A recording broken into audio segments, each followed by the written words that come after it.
Tuhan yang terkasih di dalam nama Yesus, saya berharap kita semua sehat dan sukacita dalam masa menuju new normal ini. Dan syukur bagi Tuhan karena kita dapat kembali bergabung di dalam ibadah remaja online ini, yang semua itu terlaksana karena setiap saat Tuhan Yesus menjaga dan memelihara hidup kita. Kita masuk hadirat Tuhan, kita katakan, bangkit, serukan nama Yesus.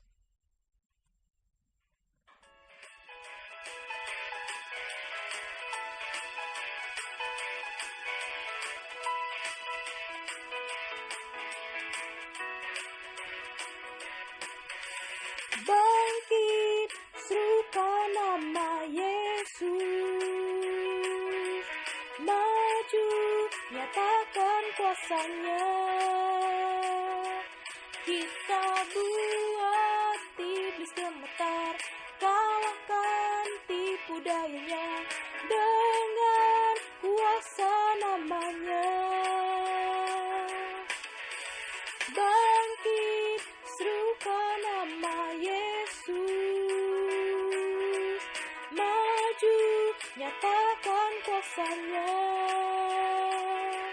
Kita buat iblis gemetar, kalahkan tipu dayanya dengan kuasa namanya. Nama Yesus, menara yang kuat. Nama Yesus, kota benteng yang teguh. Nama Yesus, kalahkan semua musuh. Nama Yesus, di atas segalanya.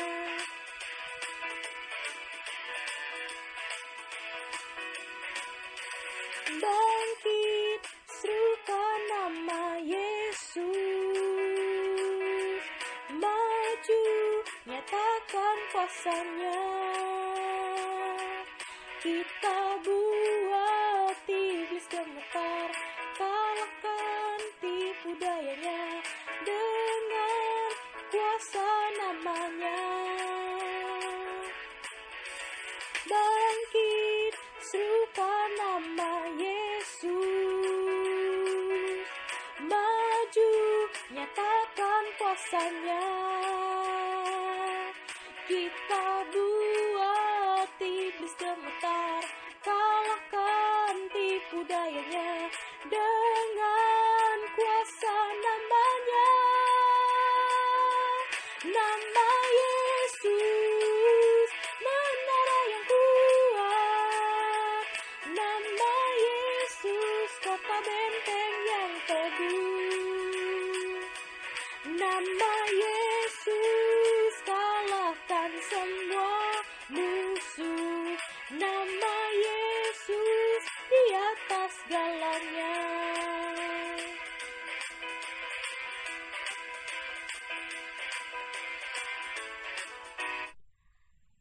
Tema kita pada sore hari ini adalah If Tomorrow Never Comes. Gimana sih? Atau teman-teman dan saudara-saudara semua pernah nggak berpikir gimana kalau besok itu nggak ada? Pernah nggak mikir gini? Nih teman-teman semua nih tidur nih malam-malam. Terus besok paginya udah nggak ada lagi. Itu adalah malam terakhir, semuanya tidur. Atau siang hari, sore hari. Gimana kalau besok nggak ada? Nah, itulah yang akan disampaikan oleh hambanya, yaitu Bang Tohab pada sore hari ini.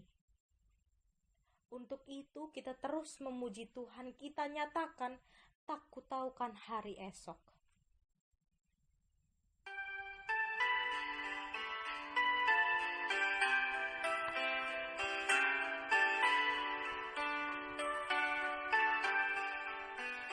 Tak kutaukan hari esok, namun langkahku tegak.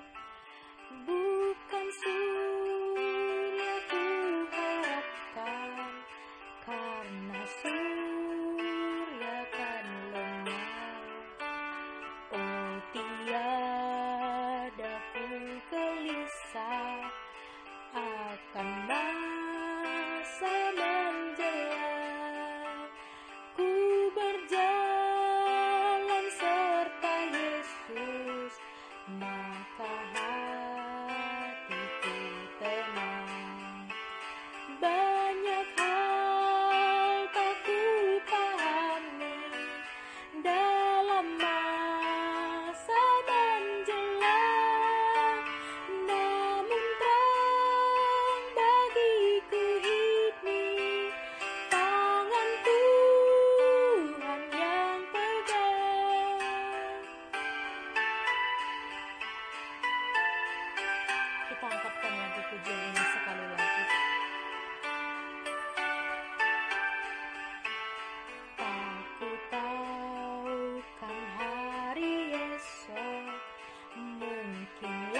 Banyak hal tak kupahami dalam masa menjelang, namun terang bagiku kini tangan Tuhan yang pegang.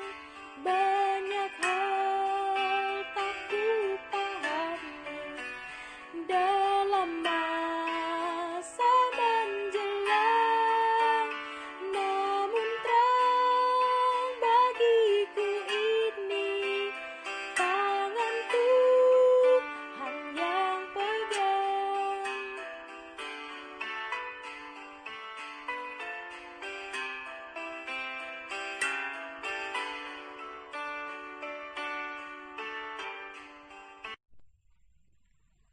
Kita akan bermazmur bagi Tuhan. Kita buka Alkitab kita dari Mazmur 23 ayat 4 sampai dengan ayatnya yang ke-6. Kita buka Mazmur 23 ayatnya yang ke-4 sampai dengan yang ke-6. Beginilah firman Tuhan. Sekalipun aku berjalan dalam lembah kekelaman, aku tidak takut bahaya sebab Engkau besertaku. Gadamu dan tongkatmu itulah yang menghibur aku. Engkau menyediakan hidangan bagiku di hadapan lawanku. Engkau mengurapi kepalaku dengan minyak, pialaku penuh melimpah. Kebajikan dan kemurahan belaka akan mengikuti aku seumur hidupku, dan aku akan diam dalam rumah Tuhan sepanjang masa. Sekalipun aku berjalan dalam lembah kekelaman, aku tidak takut bahaya, sebab Engkau besertaku. Gadamu dan tongkatmu itulah yang menghibur aku. Kita akan mendengarkan firman Tuhan. Kita katakan dan nyatakan, waktu Tuhan pasti yang terbaik.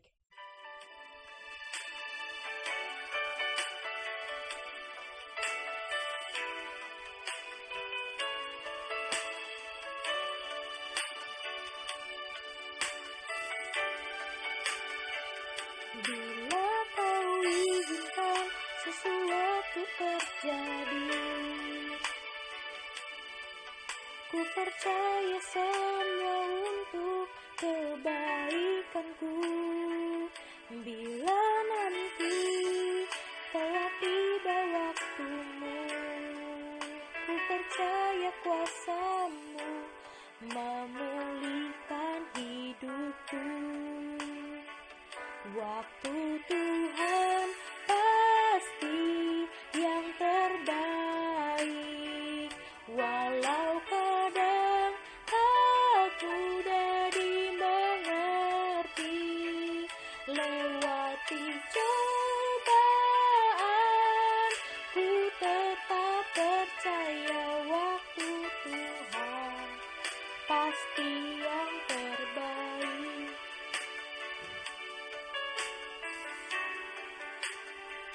Bila Kau izinkan sesuatu terjadi,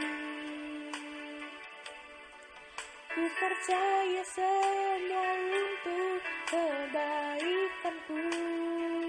Bila nanti telah tiba waktumu, ku percaya kuasa-Mu memulihkan hidupku.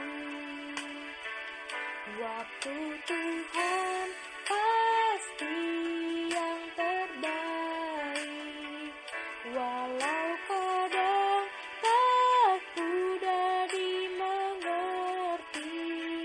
Lewati cobaan, ku tetap percaya waktu Tuhan pasti yang terbaik.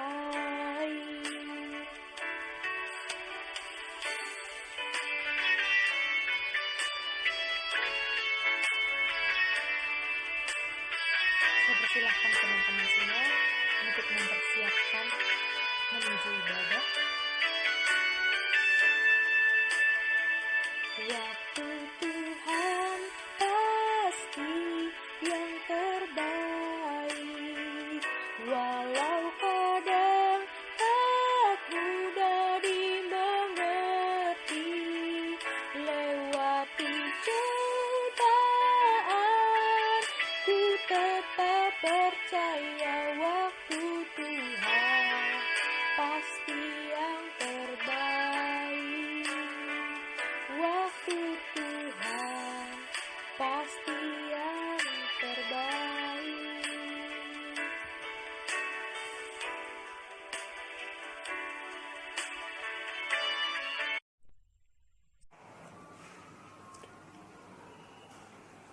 Mari kita membaca firman Tuhan dari Yakobus 4 ayat 13 sampai 15. Demikian firman Tuhan. Yakobus pasal 4 ayat 13 sampai 15. Jadi sekarang, hai kamu yang berkata, hari ini atau besok kami berangkat ke kota Anu, dan di sana kami akan tinggal setahun dan berdagang serta mendapat untung. Ayat 14, sedang kamu tidak tahu apa yang akan terjadi besok. Apakah arti hidupmu? Hidupmu itu sama seperti uap yang sebentar saja kelihatan lalu lenyap. Sebenarnya kamu harus berkata, jika Tuhan menghendakinya, kami akan hidup dan berbuat ini dan itu. Mari kita berdoa. Allah Bapa yang bertahta dalam kerajaan sorga, kami bersyukur di hadapan hadirat-Mu pada sore hari ini. Oleh karena kemurahan-Mu, oleh karena pertolongan-Mu dan pemeliharaan-Mu, kami ada sampai hari ini. Kami bersyukur bukan saja untuk pemeliharaan-Mu dalam kehidupan kami sehari-hari, lebih daripada itu, terutama kami bersyukur atas anugerah keselamatan yang Engkau berikan melalui Yesus Kristus anak-Mu yang tunggal. Saat ini Tuhan, setelah kami menyanyikan puji-pujian sebagai ucapan syukur, kami mendengarkan pemberitaan firman Tuhan. Engkau yang akan menolong hamba-Mu yang menyampaikan, dan seluruh anak-anak-Mu yang mendengarkan dimanapun berada. Dalam nama Tuhan Yesus Kristus kami berdoa. Amin. Ya, selamat sore adik-adik yang saya kasih dalam Kristus. Saya senang dan bersyukur kepada Tuhan atas kesempatan yang Tuhan berikan kepada saya untuk menyampaikan renungan firman Tuhan dalam ibadah kebaktian siswa atau Desire pada hari ini. Dari pembacaan Alkitab atau firman Tuhan tadi, tema yang akan kita bahas pada sore hari ini adalah If Tomorrow Never Comes. Artinya jika besok tidak pernah datang lagi. Jika berarti ada di sini satu tindakan apabila tidak datang lagi, apa yang harus kulakukan sekarang. Di dalam ayat-ayat yang kita sudah baca tadi, Yakobus mengingatkan untuk orang-orang yang sombong atau yang merasa bahwa dia bisa mengatur dirinya, mengatur hidupnya, yang berkata, kalau kita lihat ayat 13 dikatakan, Hai kamu yang berkata, hari ini atau besok kami berangkat ke kota Anu dan di sana kami akan tinggal setahun dan berdagang serta mendapat untung. Jadi mereka merasa mereka bisa mengatur hidup mereka, kami setahun di sana kami akan memperoleh itu. Tetapi ayat 14 dengan tegas tadi Rasul Yakobus mengingatkan, sedang kamu tidak tahu apa yang akan terjadi besok. Sedang kamu tidak tahu apa yang akan terjadi besok. Siapa yang tidak tahu apa yang akan terjadi besok? Mereka, kita semua. Kenapa? Dikatakan di sini, apakah arti hidupmu? Hidupmu itu sama seperti uap yang sebentar saja kelihatan lalu lenyap. Seperti uap, sebentar saja. Lalu peringatan terakhir dikatakan, bagi setiap orang, sebenarnya kamu harus berkata, jika Tuhan menghendakinya. Perhatikan sekali lagi, jika Tuhan menghendakinya, kami akan hidup dan berbuat ini dan itu. Jadi kalau Tuhan tidak menghendaki, kita tidak bisa berbuat apapun. Bahkan hal-hal yang sudah biasa kita lakukan. Apa yang kau biasa sudah lakukan? Ke sekolah, ke taman bermain, ke tempat belanja. Kelihatannya itu hal biasa. Tapi hati-hati. Kalau Tuhan tidak menghendaki, hal yang biasa kita lakukan pun tidak bisa kita lakukan. Jadi kalau kita lihat di sini, kata jika besok tidak pernah datang atau if tomorrow never comes adalah pertanyaan penting untuk direnungkan oleh setiap orang. Terutama orang-orang muda. Kenapa? Orang muda itu paling banyak memikirkan masa depan. Paling banyak membuat satu perencanaan. Tahun ini, tahun ini, tahun ini. Tapi kamu tahukah saudara, dalam tahun ini saja kita telah diberitahukan oleh situasi bahwa apa yang kita pikirkan sebelumnya di akhir tahun kah, di awal tahun kah, semua meleset. Ya, ada orang yang tiba-tiba meninggal. Ada orang yang mau menikah, menunda pernikahan, menunda perjalanan, menunda membangun rumah, dan lain sebagainya. Itu sebabnya dikatakan, seharusnya kamu berkata, sebenarnya kamu harus berkata jika Tuhan menghendakinya. Inilah yang kita perhatikan adik-adik yang saya kasih dalam Kristus. Mengapa pertanyaan ini penting bagi kita? Karena kita tidak tahu. Yang paling penting dari pertanyaan ini adalah, jika besok tidak pernah datang lagi, apakah yang aku lakukan, yang engkau lakukan? Karena apa? Hidup itu begitu singkat, digambarkan di sini begitu singkat dan sampai digambarkan seperti uap. Tentu kita semua tahu uap itu sekejap saja. Ya, sekejap lalu hilang. Ada satu quote atau apa ya istilah sekarang, ya, quote dari Presiden Amerika Serikat yang bernama Benjamin Franklin. Ini adalah quote yang sangat terkenal. Dan saya sudah pernah membaca ini, saya tidak tahu tahun berapa, tapi ini jelas saya tahu mulai SMP, berkata seperti ini, don't put until tomorrow what you can do today. Ya. Jadi jangan tunggu sampai besok apa yang bisa kau lakukan hari ini. Kira-kira seperti itu. Dalam kesempatan ini saya mau menyampaikan kepada adik sekalian, ada 4 hal yang perlu kita renungkan jika besok tidak pernah datang lagi. Yang pertama, menyadari bahwa kita hidup hari ini, bukan kemarin dan bukan besok. Lalu yang kedua, bahwa Tuhan telah menetapkan batas-batas, di mana batas-batas itu kita tidak tahu garis akhirnya. Dan yang ketiga, jangan sampai menyesal.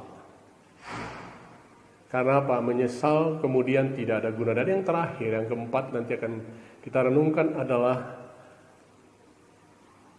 utamakanlah yang utama. Kita mau lihat satu persatu. Jika besok tidak datang lagi, if tomorrow never comes, apa yang pertama? Kita harus sadar bahwa kita hidup hari ini. Bukan kemarin, bukan besok. Dalam Ibrani 4 ayat yang ke-7 berkata demikian. Ibrani, perhatikan, coba buka Alkitabmu, Alkitab elektronik atau apapun. Ibrani 4 ayat yang ke-7 berkata, sebab itu ia menetapkan, di sini Tuhan menetapkan pula suatu hari, yaitu dalam tanda petik hari ini, ketika ia setelah sekian lama berfirman dengan perantaraan Daud, seperti dikatakan di atas, pada hari ini jika kamu mendengarkan suaranya, janganlah keraskan hatimu. Jika pada hari ini kamu mendengar,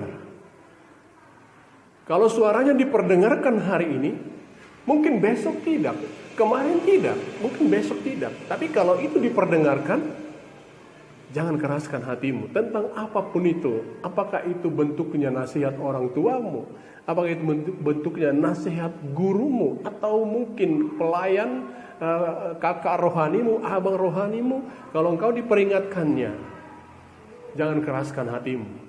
Jadi kalau kita sudah tahu bahwa kita hidup hari ini, bukan kemarin, bukan besok, maka kita perlu bersyukur. Saya setiap pagi kalau bangun pagi, saya bersyukur. Oh, saya masih bangun, saya masih masuk hari yang baru. Yang kedua adalah kita harus sadar bahwa Tuhan menetapkan batas-batas, baik itu batas wilayah maupun batas waktu, ataupun batasan-batasan yang lain, kepemilikan, pertemanan, dan lain sebagainya. Saya membaca kepada saudara ada 2 ayat, Pengkhotbah 3 ayat 1 dan Kisah Rasul 17 ayat 26 dan 27. Dikatakan dalam Pengkhotbah 3 ayat 1, untuk segala sesuatu ada masanya, untuk apapun di bawah langit ada waktunya. Jadi untuk segala sesuatu ada masanya. Kemudian untuk apapun di bawah langit ada waktunya. Jadi yang tidak ada masanya, yang tidak ada waktunya itu hanya di sorga. Tapi selagi masih di dunia ini, di bawah langit ini, semua ada waktunya. Siapa yang menetapkan waktunya itu adalah Tuhan sendiri. Mungkin engkau berkata itu kan alami. Siapa yang menciptakan alam? Siapa yang mengatur alam? Bukankah kita sering melihat bahwa alam itu tidak seperti yang kita perhitungkan, tidak seperti yang diperhitungkan oleh para ahli. Itu artinya bahwa bukan manusia yang bisa menentukan, bukan alam itu sendiri, tetapi Tuhan. Satu lagi dalam Kisah Rasul 17 ayat 26 sampai 27 dikatakan di sana, Kisah Rasul 17 ayat 26 sampai 27. Dari satu orang saja ia di sini adalah Tuhan, adalah Allah. Dari satu orang saja ia telah menjadikan semua bangsa dan umat manusia untuk mendiami seluruh muka bumi, dan ia telah menentukan musim-musim bagi mereka dan batas-batas kediaman mereka. Musim buat siapa? Untuk manusia itu. Batas-batas kediaman siapa? Manusia itu. Walaupun kita ingin ke seluruh permukaan bumi, tapi kita tidak mungkin mampu. Ayat 27 dikatakan, supaya apa dia menetapkan batas itu? Supaya mereka mencari dia dan mudah-mudahan menjamah dan menemukan dia, walaupun ia tidak jauh dari kita masing-masing. Artinya kalau engkau sadar engkau terbatas, kalau engkau sadar semua dunia ini terbatas, maka takutlah akan Tuhan. Jangan hidup semaumu sendiri. Sebab kalau Tuhan tidak izinkan kamu 1 jam kemudian, siapapun gak bisa menolongmu. Ya. Siapapun tidak bisa menolongmu. Semua bergantung kepada Tuhan. Itu sebabnya Yakobus tadi mengingatkan kepada orang yang membuat perencanaan. Kami akan pergi ke kota Anu, kami tinggal setahun di sana, kami akan mendapat untung. Yakobus bilang, hati-hati. Kamu tidak tahu arti hidupmu. Hidupmu itu singkat. Maka dikatakan, seharusnya kamu berkata. Sebenarnya kamu harus berkata jika Tuhan menghendakinya. Silakan engkau punya cita-cita. Engkau punya keinginan. Tetapi harus berkata jika Tuhan menghendakinya. Karena itu, kalau kamu tahu semua ada batasnya, gunakanlah setiap kesempatan untuk kemuliaan Tuhan. Nikmatilah setiap berkat dengan ucapan syukur kepada Tuhan. Lalu yang ketiga, yang pertama, if tomorrow never comes. Yang pertama tadi kita harus menyadari bahwa kita hidup hari ini, bukan kemarin, bukan besok. Yang kedua, Tuhan menetapkan batas-batas dan kita tidak tahu garis akhirnya. Dan yang ketiga, jangan sampai menyesal tentang satu tindakanmu. Kenapa? Menyesal kemudian tidak ada gunanya. Kita melihat dalam Ibrani 12 ayat 16 sampai 17 ini tentang kisah seorang yang sangat terkenal di Perjanjian Lama. Mungkin kalian sangat akrab dengan nama ini, yaitu Esau. Apa yang terjadi dengan Esau? Apa yang dicatat dalam penulis Ibrani? Coba kita lihat Ibrani 12 ayat 16 sampai 17. Janganlah ada orang yang menjadi cabul atau yang mempunyai nafsu yang rendah seperti Esau, yang menjual hak kesulungannya untuk sepiring makanan. Perhatikan di sini, mempunyai nafsu yang rendah seperti Esau, yang menjual. Apa yang dijual? Bukan harta, tapi hak kesulungan yang tidak dapat diperoleh karena pilihan. Itu dari kelahiran. Ayat 17 dari Ibrani 12 tadi adalah dikatakan, sebab kamu tahu bahwa kemudian ketika ia hendak menerima berkat itu, ketika ia hendak menerima berkat itu, ia ditolak sebab ia tidak beroleh kesempatan untuk memperbaiki kesalahannya. Perhatikan kalimatnya, sebab ia tidak beroleh kesempatan untuk memperbaiki kesalahannya, Sekalipun ia mencarinya dengan mencucurkan air mata. Kasihan sekali ya. Hanya karena sepiring makanan. Adik-adik saya kasih dalam Kristus. Hak kesulungan itu sebenarnya begitu luar biasa. Karena itu tidak bisa diraih dengan perencanaan. Sebenarnya orangmu yang memiliki hak ini sangat beruntung. Karena apa? Dia mendapat 2 kali lipat bagian dari warisan orang tuanya. Tapi di sini Esau menganggap remeh berkat itu. Tapi ketika dia tahu itu sudah lepas, dia menyesal. Tapi tidak ada lagi kesempatan. Ya, saya pernah mendengarkan satu kisah nyata dari seorang teman saya. Ini sudah lama. Ada seorang anak gadis, masih muda, baik. Ya, konon katanya cantik juga. Rajin ke gereja. Kalau nyanyian rohani suaranya bagus. Dia tidak ada pergaulan-pergaulan yang buruk, tetapi dia suatu kali karena dia tidak hati-hati, dia akhirnya sampai kepada satu penyesalan. Bagaimana kisahnya? Dia diajak oleh seorang teman baiknya untuk pergi ke satu tempat yang tidak pernah dia kunjungi. Karena apa? Karena itu bertentangan dengan nuraninya dari didikan orang tuanya. Tetapi ketika temannya membujuk dia, ayolah kita, cuman hiburan saja, kamu tidak merokok di sana, kamu tidak minum minuman keras di sana, kamu hanya ikut saja, nggak apa-apa kok. Lalu dia pikir, ya nggak enak lah menolak teman. Hanya dia pergi, lalu dia mulai kaget di sana. Sudah dia bilang, temannya bilang tenang saja, kamu nggak usah ikut dalam apa yang dilakukan di sini. Lalu dia pesan minuman ringan. Ketika dia pergi ke suatu tempat, kamar kecil, lalu ada seorang dari tekannya itu menaruh serbuk di minumannya. Ketika dia kembali, dia minum, akhirnya dia tidak sadarkan diri. Lalu dia diperlakukan dengan tidak senonoh. Kemudian dia sadar, dia nangis sejadi-jadinya. Tapi itu tidak mengembalikan kondisinya.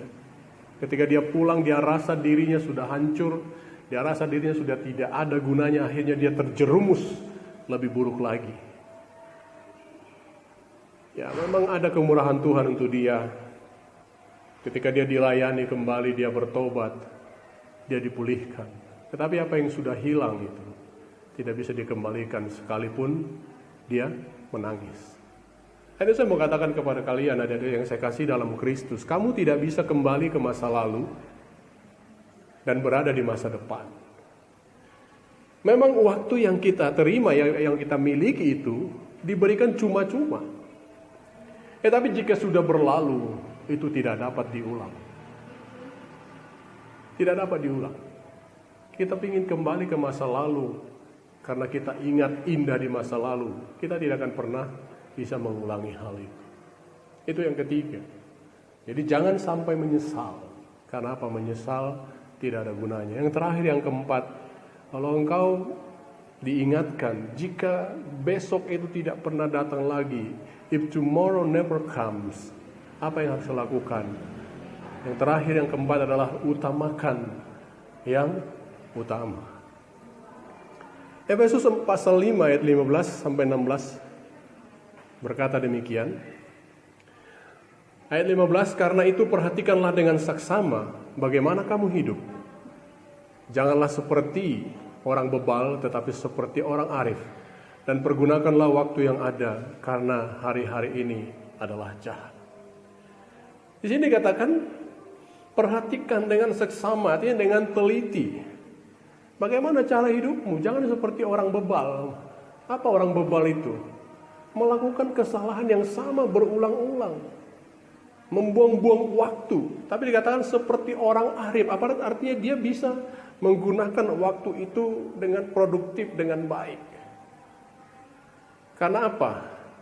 Karena hari-hari ini adalah jahat. Seperti wanita yang saya ceritakan tadi. Karena dia tidak bijaksana.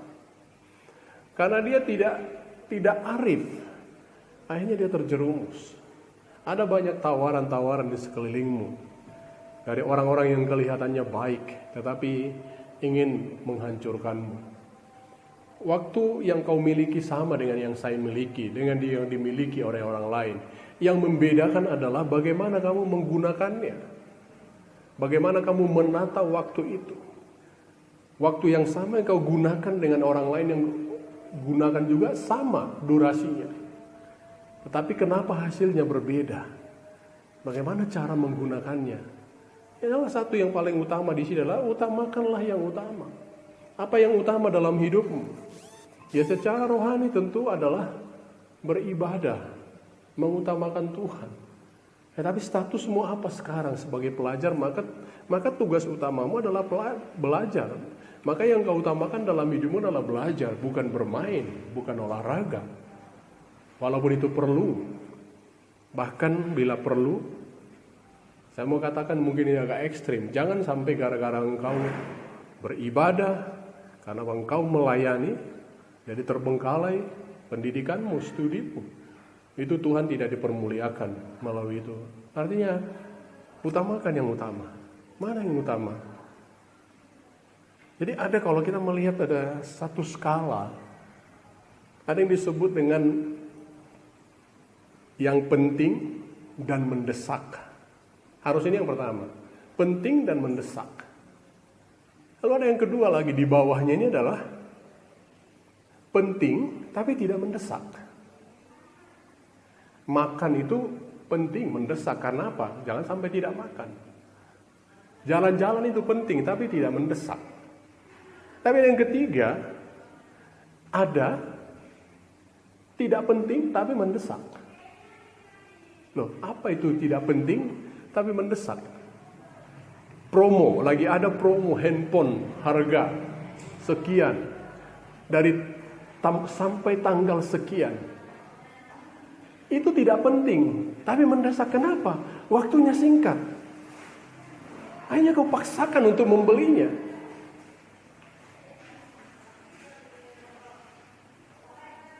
Lalu yang keempat, yang saya yakin pasti kamu tidak pilih. Kalau sudah dipilih, ini terlalu bodoh orangnya. Tidak penting, tidak mendesak. Ya. Apa itu tidak penting, tidak mendesak? Ya nongkrong-nongkrong, nggak penting. Nggak mendesak ya, kalau ada waktu silakan. Jadi mengutamakan yang utama, mana yang penting dan mendesak? Ada yang kelihatan penting tapi tidak mendesak.